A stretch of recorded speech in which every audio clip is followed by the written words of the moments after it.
Welcome to the Lockdown Lunchtime Takeaway. We're going through Luke's Gospel week by week and just taking a small chunk of the story and seeing what it has to say to us today.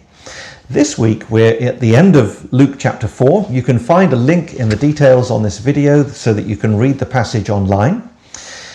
And we're thinking about the authority of Jesus. When Jesus preached and people heard him, there was something about him that had an authority different to anybody else. This is a story about Jesus going into a synagogue in Capernaum, which is a town on the Sea of Galilee in the north of Israel. And he went into the synagogue on the Sabbath day and he preached. And this is what it says in verse 32. They were astonished at his teaching, for his word possessed authority. Other preachers had come to that synagogue and they had said what they thought was best. But when Jesus came and preached, there was an authority to his words like you had never heard before. This made people sit up and listen. There was something about him that was really different. And then something extraordinary happened. There was a man in the synagogue who was possessed by an evil spirit, a demon. And he jumped up and he shouted at Jesus and he let out a long sound, ha, and roared at Jesus. And then he said, "What do you have to do with us, Jesus of Nazareth? Have you come to destroy us? I know who you are, the Holy One of God." And with a word, Jesus silenced the demon and the man fell to the ground and the demon left him. And suddenly the man was normal all over again. And then later on in the passage, Jesus goes with Simon Peter, one of his followers, and he goes to Simon's house. And his mother-in-law is ill, really ill with a fever. And Jesus goes into the room where she's lying and he rebukes the fever. And it leaves her just like that. And she's well.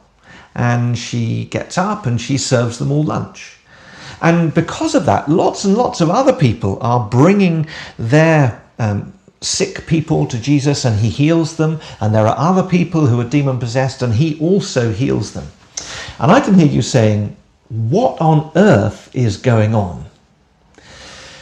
Well, what we have to say is that in history, whenever God is engaged with the human race in a particularly strong encounter, such as in the coming of Jesus, then we find where God is most at work, Satan is also powerfully at work. And this particular time was when Jesus started his ministry, and lots of these demons pop up to torment people and to challenge Jesus. Satan is still at work today. In the occult, in animistic religions, we should not take his power for granted. There are powers of evil that we have to reckon with. Back in the Garden of Eden, Satan tempted Adam and Eve into sin, and it was like all the colour drained out of creation. Well, here in Luke chapter 4, it's like the reverse of that. Just a first sample of the power of God at work in his world, changing and rolling back that curse, healing people and driving away the power of evil. And so I want to just point you to 4 key things to notice in this story. First of all, I want you to notice the divide I've already spoken about between Jesus and Satan. When this demon-possessed man cries out, this is what he shouts. "What have you to do with us, Jesus of Nazareth? Have you come to destroy us?" You see, this demon recognized that Jesus was much, much more than a carpenter. That Jesus is the Son of God and that he has divine power. To the people in the synagogue who've maybe known him as he's been growing up as a young man, Jesus is just a man, just another preacher. But this demon tells everybody there is something about Jesus that is altogether different and far more powerful than you realize. Secondly, notice the authority of Jesus. Remember at the beginning of chapter 4, we looked at this just a couple of weeks ago. Jesus was in the wilderness and he was being tempted by Satan. And Satan said to him, "Look, here are all the empires of the world, and I will give all of them to you if you bow down and worship me."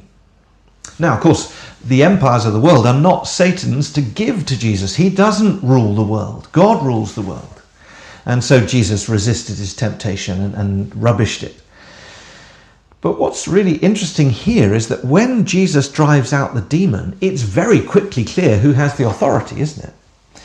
Verse 36, the people say, after this demon has been cast out, "What is this word? For with authority and power he commands the unclean spirits, and they come out." There is tremendous authority in Jesus, and you have to reckon with that authority. We have to reckon with it as individuals as well.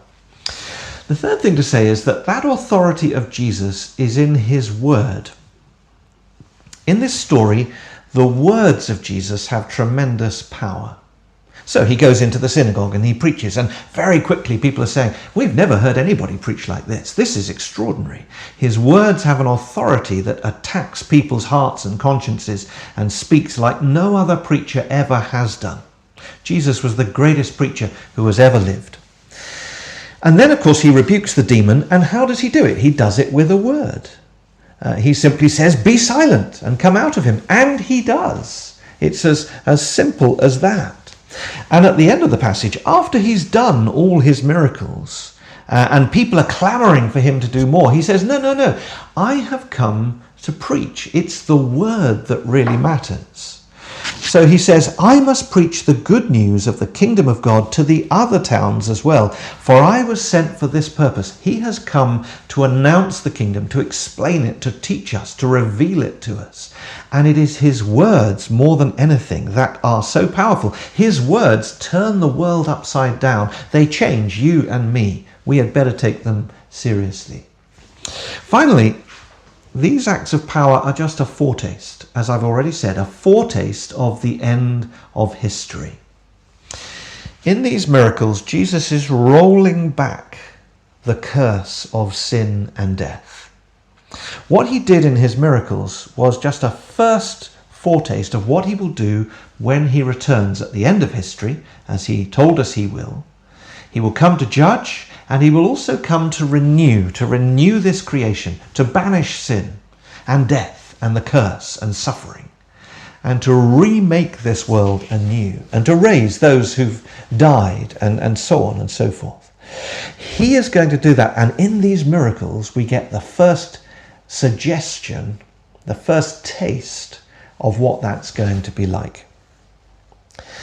When you consider the claims of Jesus, you have to reckon with the fact that he has authority like nobody else. He has divine power, and therefore we must take him seriously, and we must think about submitting to him and following him.